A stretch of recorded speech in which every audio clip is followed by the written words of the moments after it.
વડાપ્રધાન મોદીએ એક વિડીયો શેર કરીને હેન્ડલૂમ ડેના દિવસે આપણી ધરોહરને સાચવવાનો સંદેશ આપ્યો. હેન્ડલૂમ એટલે કે હાથથી વણાયેલું, હાથથી બનાવેલું કપડું. પણ તમને ખબર છે ગુજરાત પાસે કયા ખાસ હેન્ડલૂમ છે જેની દેશ અને વિદેશમાં ખૂબ જ માંગ છે? તો સૌથી પહેલું છે આપણા ગુજરાતનું ખૂબ જ જાણીતું અને માનીતું પાટણનું પટોળું. આ ડબલ ઇકત સાડી છે. સામાન્ય રીતે પહેલાં કપડું બને છે અને તેના ઉપર પછી ડિઝાઇન કરવામાં આવે છે, પરંતુ પટોળામાં પહેલાં ડિઝાઇન નક્કી થાય છે, ત્યારબાદ એ ડિઝાઇન પ્રમાણે આડા અને ઊભા બંને દોરાને રંગવામાં આવે છે અને ત્યારબાદ સાડી વણવામાં આવે છે. આ એક સાડી બનાવવામાં 6 થી 8 મહિના જેટલો સમય લાગે છે અને જો એક પણ દોરો ખોટો આવી જાય તો આખી સાડી બગડી જાય છે. 2013માં પટોળાને GI ટેગ મળ્યો હતો. આજે ગુજરાતના માત્ર 3 જ સાડવી પરિવારો આ કલાને જીવંત રાખી રહ્યા છે, જેની કિંમત 1.5 લાખથી 7 લાખથી વધુ સુધી હોય છે. હાલમાં જ હોલિવૂડની ફિલ્મ F1માં અભિનેતા બ્રેડ પિટે તાંગલિયા શાલના ફેબ્રિકથી બનેલો શર્ટ પહેર્યો હતો અને તે ખૂબ જ વાયરલ થયો હતો. ઝાલાવાડની આ પ્રખ્યાત પરંપરા છે જે 700 વર્ષથી વધુ જૂની છે. ડાંગાસિયા સમાજના કારીગરો દોરાને વળ ચડાવીને કપડા પર નાના નાના દાણા જેવી ડિઝાઇન બનાવે છે, જેને દાણા વર્ક કહેવાય છે. આ ટેકનિક માત્ર આપણા ઝાલાવાડમાં જ છે અને જેને 2009માં GI ટેગ મળ્યો હતો. હેન્ડલૂમની વાત આવે અને કચ્છનું નામ ન આવે એવું તો કેવી રીતે બને? ભુજથી માત્ર 8 કિલોમીટર દૂર આવેલા ભુજોડી ગામની 500 વર્ષથી વધુ જૂની વણાટ પરંપરા, જેમાં વણકર સમાજ અને રબારી સમાજ વચ્ચે એક જમાનામાં સાટા પદ્ધતિ એટલે કે બાર્ટર સિસ્ટમ થતી હતી, જેમાં રબારીઓ ઊન આપતા અને વણકરો શાલ વણતા. સાદી શાલ બનતા 10 થી 12 દિવસ લાગે છે, જ્યારે કોમ્પ્લેક્સ ડિઝાઇનવાળી શાલ બનવામાં મહિનાઓ લાગી જાય છે.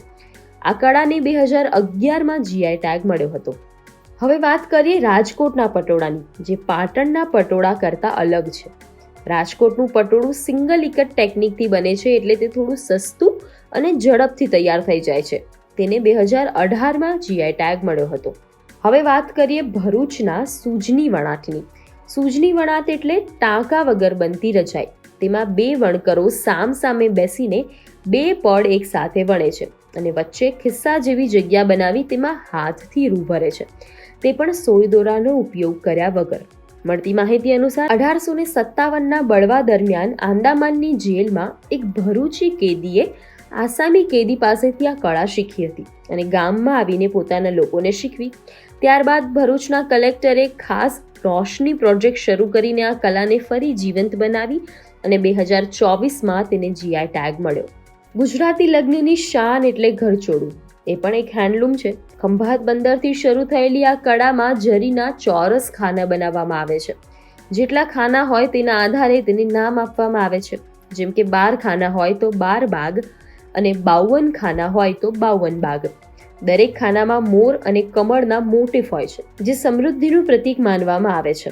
આ કળાને પણ 2024માં GI ટેગ મળ્યો હતો.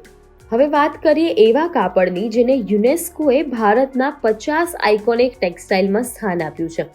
પાટણ અને કચ્છના માંડવીમાં સદીઓથી બનતા આ કાપડમાં અડધું રેશમ અને અડધું કપાસ હોય છે.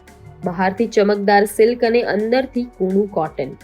મશરૂ શબ્દનો અર્થ અરબી ભાષામાં પરવાનગી અપાયેલું એવો થાય છે. કચ્છના હેન્ડલૂમથી બનતા ગાલીચા પણ આપણા વારસાનો મહત્વનો ભાગ છે. તે બકરી અને ઊંટના ઊનમાંથી બનાવવામાં આવે છે અને 100 વર્ષ સુધી ટકે છે. એક જમાનામાં આ ગાલીચા રાજા મહારાજાઓ માટે બનાવવામાં આવતા હતા, પરંતુ આજે આ કળા માત્ર ગણ્યા ગાંઠ્યા લોકો જ જાણે છે. આજે ગુજરાતમાં 12,000થી વધુ વણકરો સરકારી યોજનાઓ સાથે જોડાયેલા છે અને ગરવી ગુર્જરી દ્વારા 43 કરોડથી વધુ વેચાણ પણ થયું છે. તો આ હેન્ડલૂમ ડે પર એક હાથથી વણેલી વસ્તુ જરૂર ખરીદો, કારણ કે એ ફક્ત કપડું નથી, પેઢીઓની મહેનત, આપણી ધરોહર અને સંસ્કૃતિ છે.